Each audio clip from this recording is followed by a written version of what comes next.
The present simple tense is used to describe actions or events that happen regularly or habitually in the present. It is also used to express general truths or permanent states. The present simple tense is formed by the base of the verb unless the subject is he, she, or it, in which case the verb takes an S ending. And when people don't use the S when they talk about he and she and it, I tell them you need a vitamin. We call it vitamin S.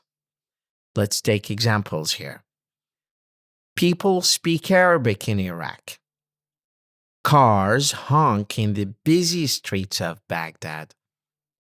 Children attend school in Baghdad.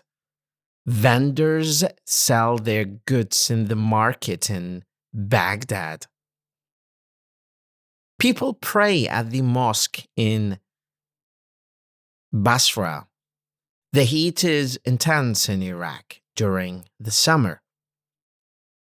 People use the Tigris River for transportation near Mutanabbi. The Iraqi economy relies heavily on oil production. People visit the ancient ruins in Iraq to learn about its history.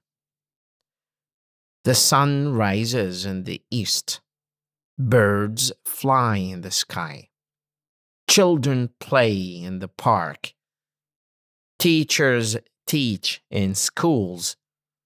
Flowers bloom in the spring. People eat food to survive. Water boils at 100 Celsius. Dogs bark at strangers. Cats purr when they're happy. Fish swim in the water.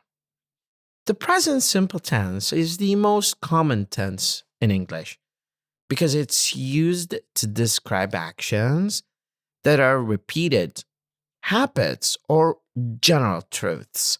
It's easy to use and it helps to convey simple and straightforward information. Students should learn the present simple tense first, as it will give them a solid foundation to understand more complex tenses in the future.